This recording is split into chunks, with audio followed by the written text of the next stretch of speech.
The tiny alien ship hovered above the blue planet. Inside, Commander Tak adjusted his uniform nervously. His species, the Miri, had explored many worlds, but this one seemed special. Their scans showed perfect conditions for life. "Prepare for landing," Tak ordered his crew of 5. All stood barely 3 feet tall, with smooth gray skin and large round eyes that blinked rapidly when excited. The ship descended through fluffy white clouds. Below they saw vast green forests, blue lakes, and winding rivers. The gravity readings showed it was lighter than their home world. "There," Officer Jin pointed at the screen. "Structures." The images showed large buildings in a valley surrounded by mountains. The structures were enormous compared to Miri architecture. "No life signs detected," reported Science Officer Sun, frowning at her instruments. "Perhaps an abandoned settlement." Tak made his decision. "We'll land near those structures and investigate. Remember protocol: observe only, avoid contact with any species we might find." Their ship touched down in a clearing half a mile from the settlement. The air was rich with oxygen, and the team breathed deeply after their suits confirmed it was safe. "Beautiful," whispered Medical Officer Dal as she studied the towering trees and colorful plants. Everything seemed oversized compared to their homeworld. The team moved cautiously toward the settlement. They carried small devices to record everything they saw. The buildings grew larger as they approached. What had seemed like modest structures, from above now towered impossibly high. "These weren't built by any species in our database," Sun said, her voice filled with wonder. "The doorways alone must be 3 times our height." They reached the edge of the settlement. The buildings were made of metal and a strong, transparent material. Gardens with strange plants grew between the structures. Wide pathways connected everything. "Let's examine one building," Tak suggested, leading them toward the nearest structure. The doorway loomed above them like the entrance to a cave. Inside, they found furniture that confirmed their fears. Everything was built for giants. "Look at this," Jin called, pointing to a chair. It stood taller than any Miri, with a seat that would fit 4 of them side by side. The team moved deeper into the building, recording everything. They found rooms filled with equipment they didn't understand. Massive beds and tables holding objects too heavy for them to lift. What kind of beings built this place? Dal wondered aloud, measuring her tiny hand against a glove that could easily hold her entire body. A loud humming sound suddenly filled the air. The Miri froze. "Back to the ship," Tak ordered, but it was too late. The ground trembled slightly beneath their feet. Outside, a massive vehicle hovered down from the sky and landed in an open area near the buildings. The Miri watched from inside, hidden behind a piece of furniture. The vehicle's door opened and they saw their first human. A being stepped out, enormous beyond anything they had imagined. It stood nearly 7 feet tall, with long legs and powerful arms. Its skin was tan and dark hair was tied back from its face. It wore a uniform with patches and symbols. "Captain Yoon," came a voice from the vehicle's communication system. "Welcome back to base. How was the survey?" The giant, Captain Yoon, picked up a small device and spoke into it. "Promising. The Northern Valley has excellent soil samples. I think we can expand the agricultural section there next season." More giants emerged from other buildings. They walked with easy strides that covered ground alarmingly fast. The Miri watched in silent terror as the beings moved about, completely unaware of the tiny visitors observing them. "We need to leave. Immediately," whispered Tak. "Before they discover us." The team began to retreat, moving silently toward the door. They had almost reached it when Officer Jin stumbled, knocking over a small object that clattered loudly on the floor. Captain Yoon turned instantly, her keen eyes scanning the room. "Hello? Is someone there?" The Miri froze. Captain Yoon walked toward them, her footsteps making the floor vibrate. She knelt down and her face came into view, enormous eyes widening in shock as she spotted the tiny aliens. "Oh," she gasped, reaching out one hand slowly. The Miri panicked. They scattered. Running for the door, Captain Yoon remained frozen in surprise, which gave them precious seconds to escape. "Wait," she called after them, her voice booming like thunder. "We won't hurt you." but the Miri were already racing across the open ground toward their hidden ship. Behind them, more humans appeared, alerted by Captain Yoon's calls. The giants began to follow, their huge strides easily gaining on the tiny aliens. The Miri reached their ship just in time. Tak slammed his hand on the control panel, and the door sealed shut. Through the viewports, they watched as the humans approached, their faces showing amazement rather than hostility. "Lift off, now," Tak ordered, and the ship rose quickly into the air. As they accelerated away from the planet, the team gathered around the main screen, watching recordings of the giants. "They're at least twice the size of the tallest species in the Confederation," Sun reported, analyzing the data. "What do we do now?" Dal asked, her voice shaking. Commander Tak stared at the image of Captain Yoon on the screen. "We report this discovery to the Confederation. We've found a planet of giants, and everything will change." As their ship entered orbit, Tak knew this discovery would shake the foundations of their understanding of life in the galaxy. The humans of planet XR7 would soon learn they were not alone in the universe, and the Miri would never be the same again. 3 days passed since the Miri fled from their first encounter with humans. Commander Tak paced the small bridge of their ship, orbiting planet XR7 at a safe distance.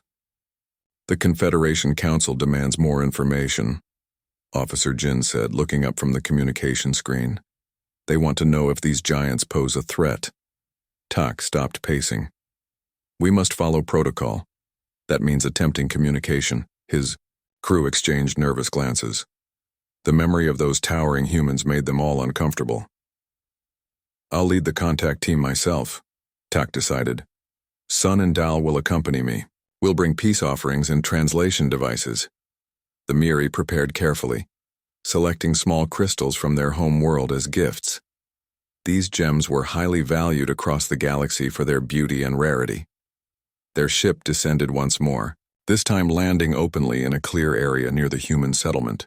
Tak activated a universal peace signal that any advanced civilization would recognize. Inside the human colony, alarms sounded as sensors detected the alien craft.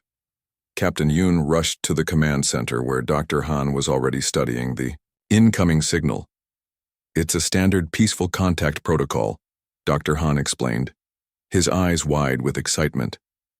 "The small visitors have returned. Prepare a welcome party," Captain Yoon ordered. "No weapons. We don't want to frighten them again." Outside, the tiny alien ship's door opened. 3 small figures emerged carrying a white flag, a gesture they had observed in human historical records. Captain Yoon, Dr. Han, and Security Chief Jun walked slowly toward the visitors, trying to appear less intimidating by hunching slightly. The 2 groups stopped about 10 feet apart, studying each other. The difference in size was even more striking in the open air. The tallest Miri barely reached the human's knees. Commander Tak stepped forward, activating his translation device. "Greetings, giants of XR7. We come in peace as representatives of the Galactic Confederation." The translation emerged from the device in perfect human language. Captain Yoon smiled and replied, "Welcome to New Terra. We are humans from planet Earth. We're honored to meet you." Tak blinked rapidly, a sign of surprise in Miri culture. "You named this world New Terra? You are not native to this planet?" "No," Captain Yoon explained, kneeling down to be closer to eye level with the visitors. "We are a colony from Earth. We've been here for 20 years, terraforming and building." This news caused great excitement among the Miri. They had discovered not just a new species, but one capable of interstellar travel and planetary engineering. "Please, come to our meeting hall," Captain Yoon invited. "We have much to discuss." The Miri followed cautiously. Inside the large building, the humans had hastily prepared a raised platform with small chairs so their guests would be at eye level during talks. Commander Tak presented the crystal gifts with a formal bow. "These come from our home world, Miri Prime." Dr. Han peered at the tiny objects barely visible in his palm. "They're beautiful," he said, though he could hardly see them without a magnifying glass. In return, Captain Yoon presented their gift, a small potted plant with blue flowers. "This is a new hybrid we developed here, the first plant unique to New Terra. The pot was so large that all three Miri had to work together to accept it. They struggled under its weight while trying to maintain diplomatic dignity. The cultural misunderstandings multiplied during their meeting. When refreshments were served, the human-sized cups were like swimming pools to the Miri. The tiny food portions the Miri offered in return were invisible to the human eye. "Your strength is remarkable," Commander Tak commented, watching Dr. Han casually lift a chair that would require a Miri mechanical loader to move. "We find your technology impressive," Captain Yoon responded, admiring the miniaturized devices the Miri carried. "Your ships must be incredibly efficient." The conversation grew tense when Security Chief Jun asked about the Galactic Confederation. "How many species belong to your alliance?" he asked. 27 full members and 42 associate worlds, Tak replied proudly. "We've maintained peace for over 300 years. The humans exchanged concerned glances. They had believed themselves alone in the galaxy. And all these species, are they similar to you in size? Dr. Han asked carefully. "Most range between our height and twice our size," Tak explained. "Your people are exceptional. In Miri culture, size determines social position. The tallest lead." This revelation caused further confusion. Captain Yoon tried to explain that human leadership wasn't based on physical stature, but Tak clearly didn't believe her. "Then you must be the smallest of your kind," he concluded, looking up at Yoon with new respect. "Your leaders must be truly enormous." The meeting ended with an agreement to continue diplomatic exchange. As the Miri returned to their ship, they carried not just the heavy plant but also worrying thoughts. On the bridge, Officer Sun voiced what they were all thinking. "If these are just colonists, how powerful must their homeworld be, Commander?" Tak nodded gravely. "We must report everything to the Confederation immediately. These humans could change the balance of power in the galaxy." Meanwhile, in the human colony, Captain Yoon called an emergency meeting. "We're not alone," she told her staff, her voice mixture of wonder and concern. "And from what they said, there are dozens of other species out there." Dr. Han studied the crystal gift under a microscope. "The question is, will they see us as friends or threats?" Captain Yoon looked out the window at the departing alien ship. "I fear our size alone makes them uncomfortable. We must tread carefully. First impressions are being made not just for our colony, but for all humanity." As night fell on New Terra, both species looked to the stars with new understanding. The universe had suddenly become much smaller and much more complicated. The Grand Hall of the Galactic Confederation buzzed with nervous energy. Representatives from 27 species gathered around a circular table, their eyes fixed on the holographic display in the center. The images showed humans going about their daily lives on New Terra, lifting heavy equipment, running at speeds that seemed impossible to the smaller species, and constructing buildings that towered into the sky.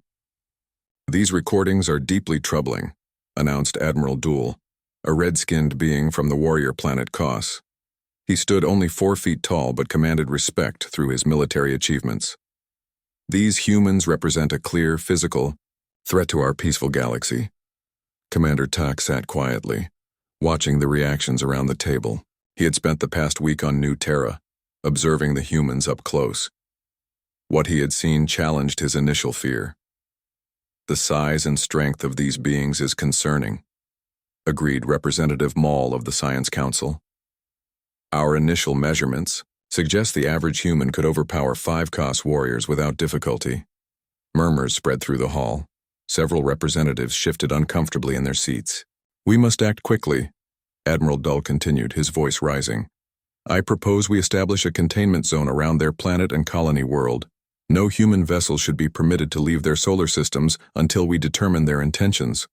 "I disagree," Commander Tak said, standing up. All eyes turned to him. "I have spent time among these humans. While their physical capabilities are indeed remarkable, I have seen no evidence of aggressive intent." Admiral Dull snorted. "You were there barely a week, Commander. Hardly enough time to judge an entire species." "In that week I observed them closely," Tak insisted. "They value cooperation over conflict. Their colony thrives because they work together, not because they dominate others. The holographic display changed to show Captain Yoon gently tending plants in a greenhouse. Her careful movements seemed at odds with her intimidating size. Appearances can be deceiving, Admiral Dull countered. Look at their history. Their scout ships have already explored several nearby star systems. How long before they discover our worlds? Would you have us wait until these giants are standing in this very chamber? Fear rippled through the assembly. Most species in the Confederation evolved on worlds with similar conditions, resulting in similar sizes and strengths. Humans were outside their experience, an unknown variable in their carefully balanced society. What about their home planet? Asked Representative Lin of the Diplomatic Corps. How many of these beings exist? Science Officer Sun stepped forward to answer. Based on information they provided, their homeworld holds over 8 billion individuals. Their colony on New Terra has just under 10,000. The number sent shockwaves through the chamber. 8 billion giants, each capable of overpowering multiple Confederation citizens. This is worse than I feared, Admiral Dull declared. I propose immediate action. We must establish a military presence near their worlds and prepare defensive measures. Commander Tak shook his head firmly. That would be a terrible mistake. Such actions would appear hostile and might create the very conflict we wish to avoid. What would you suggest then, Commander? Asked the council chairperson, an elderly female from one of the founding species. Continued diplomatic contact, Tak replied. I believe these humans could become valuable allies. Their physical capabilities complement our technological advantages. Together we could accomplish much. Admiral Dull laughed harshly. Always the optimist, Tak. And if they decide to conquer rather than cooperate? What then? The debate continued for hours. Some representatives supported Dull's containment strategy. Others favored Tak's approach of cautious engagement. As the discussion grew heated, Tak received an urgent message on his personal device. Esteemed representatives, he interrupted. I've just received information that changes everything. He uploaded new data to the central display. 3 days ago, a predatory species from beyond our explored space attacked a Confederation research outpost. The outpost sent a distress signal before communications were lost. The chamber fell silent as images of the destroyed outpost appeared. This outpost was near the human colony world, Tak continued. If these predators continue along their current path, they will reach New Terra within days. Let them, Admiral Dull said coldly. Perhaps they will solve our human problem for us. Several representatives gasped at the callous remark. That would be both dishonorable and foolish, Tak responded firmly. First, to knowingly allow any sentient species to face such danger without warning goes against our most basic principles. Second, if these humans are as formidable as you fear, wouldn't it be better to have them as allies against this new threat, rather than potential enemies? The chairperson nodded slowly. Commander Tak makes a valid point. Perhaps this situation offers an opportunity to test the humans' true nature. After much debate, the council reached a compromise. They would warn the humans about the approaching danger, but provide no direct assistance. How the humans responded would help the Confederation decide their future relationship with this species of giants. As the meeting ended, Admiral Dull approached Commander Tak privately. You're making a serious mistake trusting these creatures, he warned. When they eventually threaten our worlds, remember that I tried to prevent it. Commander Tak watched the Admiral walk away, then prepared for his return journey to New Terra. He needed to warn Captain Yoon about the approaching danger, and about the suspicious eyes watching how humans would respond. As his ship departed, for New Terra, Tak wondered if he had done the right thing. Were humans truly the peaceful giants he believed them to be, or was Admiral Dull correct to fear them? The coming days would answer that question for the entire Confederation. Commander Tak's ship landed at the human colony just as dawn broke, over New Terra. Captain Yoon was waiting, her face showing concern. You've returned quickly, she said, helping the small alien down the ramp. Is something wrong? Tak nodded grimly. A great danger approaches this world. A predatory species we Call the Vex has entered this star system. They destroy everything in their path. Inside the colony's command center, Tak showed the humans everything the Confederation knew about the Vex. Six-limbed hunters with advanced weapons who traveled in packs, stripping planets of resources and leaving nothing alive. They attacked a Confederation research station 3 days ago, Tak explained. Their ships will reach New Terra by tomorrow. Dr. Han studied the data carefully. Why would the Confederation send just you to warn us? Why not help us fight? Tak lowered his eyes. The Confederation is still uncertain about humans. Some fear your size and strength. They wish to observe how you handle this crisis before committing to an alliance. Captain Yoon's expression hardened. So we're being tested. Yes, Tak admitted. I argued against this approach but was overruled. Security Chief Jun slammed his fist on the table, making all the Miri jump.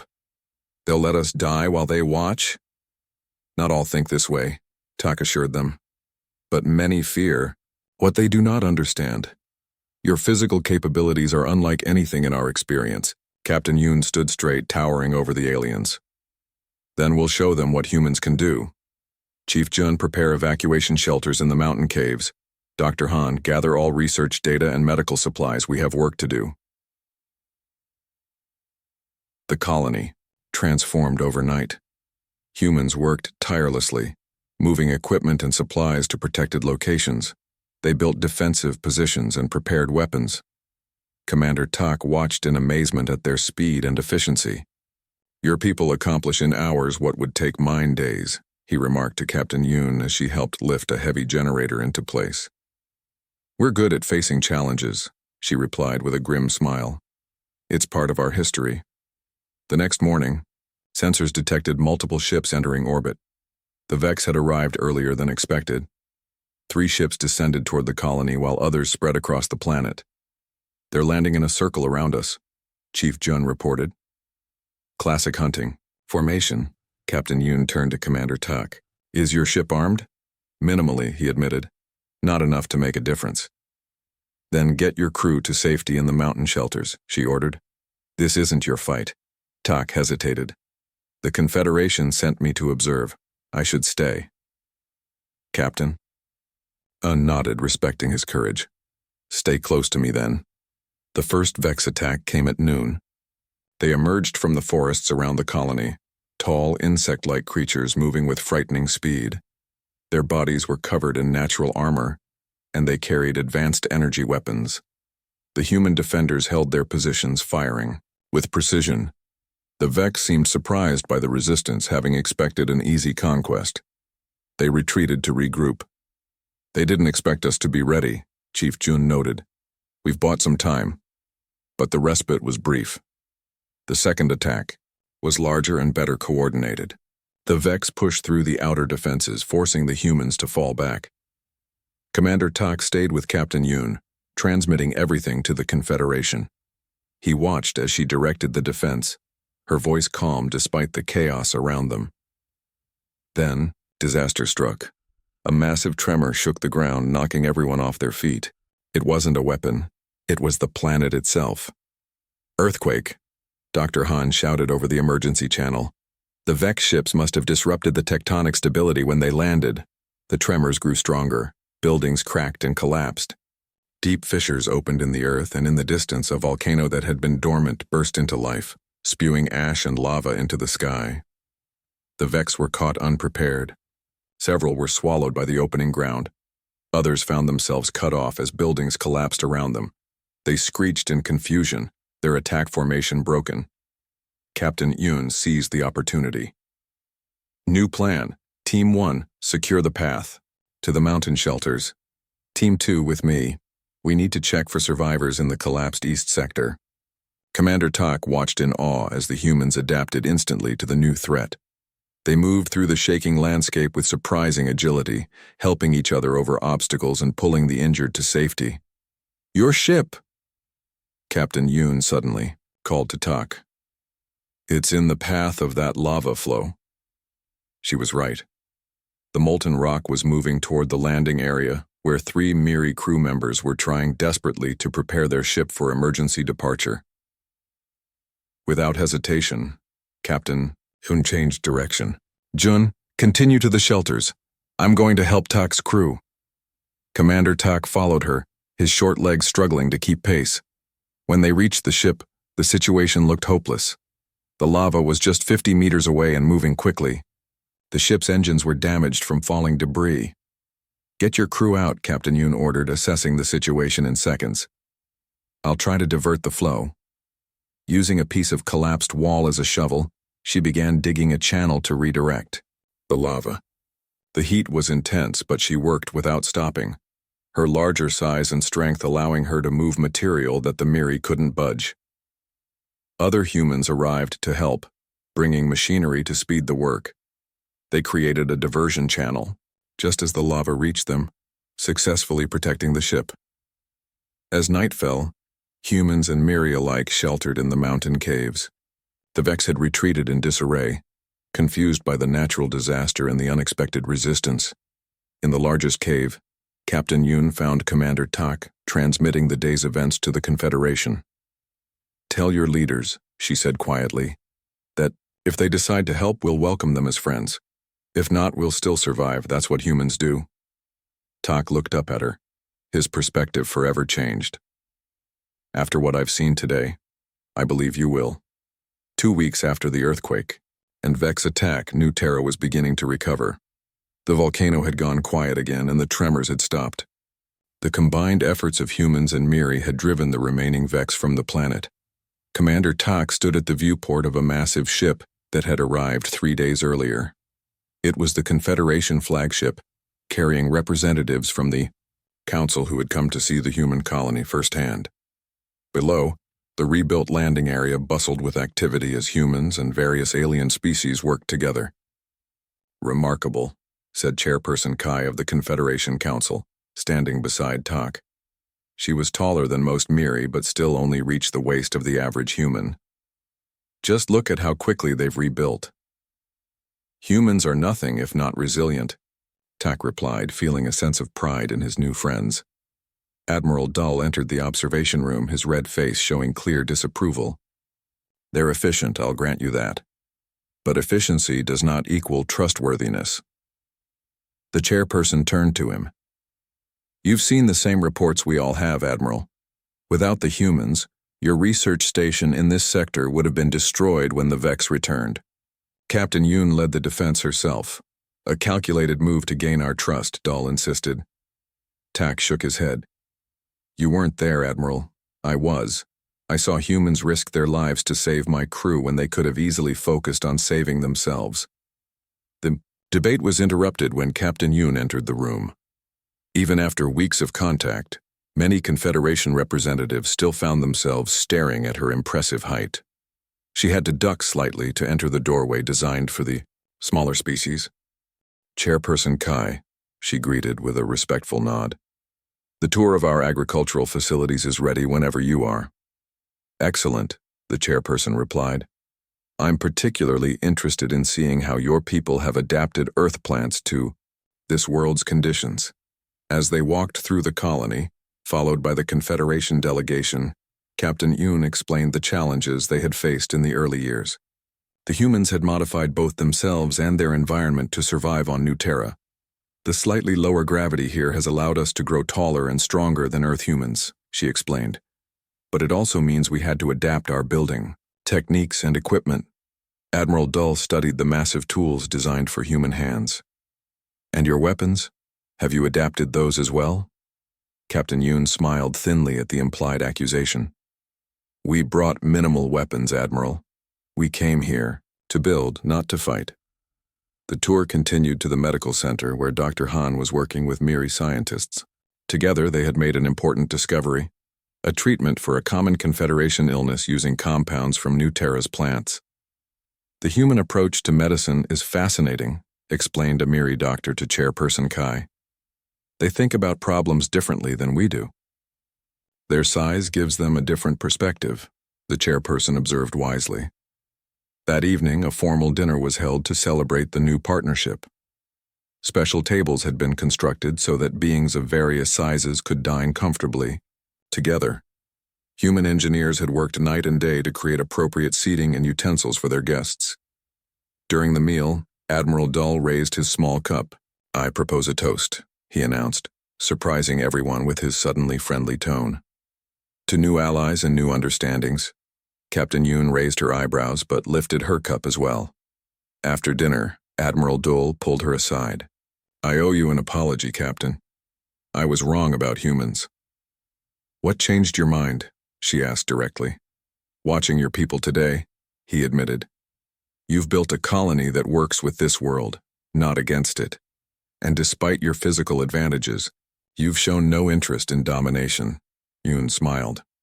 "We've learned those lessons the hard way throughout our history, Admiral. Strength without wisdom is just brutality." Later that night, Commander Tak found Captain Yoon sitting alone on a hill, overlooking the colony. The lights below twinkled in the darkness and 3 moons hung in the sky. "The Council has voted," Tak announced, climbing up to sit beside her. "Earth and New Terra have been invited to join the Confederation as associate members." "And Admiral Dull?" she asked. "He voted in favor," Tak said with a smile. "I never thought I'd see that day." They sat in comfortable silence for a while, the giant human and the tiny alien, watching the stars together. "What happens next?" Yoon finally asked. "Your people will need to select official representatives," Tak explained. "There will be much to learn on both sides. The Confederation has technologies you haven't imagined, and you have strengths we've never possessed." Captain Yoon nodded thoughtfully. "And the Vex? Will they return?" "Eventually," Tak admitted. "But next time you won't face them alone." 1 month later, a new facility opened in orbit above New Terra. It was the first space station designed for both humans and Confederation species to live and work together comfortably. Corridors had 2 sets of walkways at different heights. Rooms came in various sizes with adjustable furniture. Even the air pressure could be modified in different sections to suit various biological needs. Commander Tak and Captain Yoon stood together at the main viewport, watching shuttles arrive from dozens of worlds. Scientists, diplomats, and engineers from across the galaxy came to learn from each other. "Look at them," Tak said proudly. A year ago, most Confederation species had never heard of humans. Now they travel across the galaxy to work with you. Captain Yoon smiled. "It turns out our greatest strength wasn't our size after all." "No," Tak agreed. "It was your adaptability, your willingness to change and grow. That's something beings of any size can admire." Below them, New Terra continued its slow rotation, a blue-green jewel in the blackness of space, no longer a colony at the edge of human territory, but a bright center of cooperation between the giants of Earth and their new friends among the stars.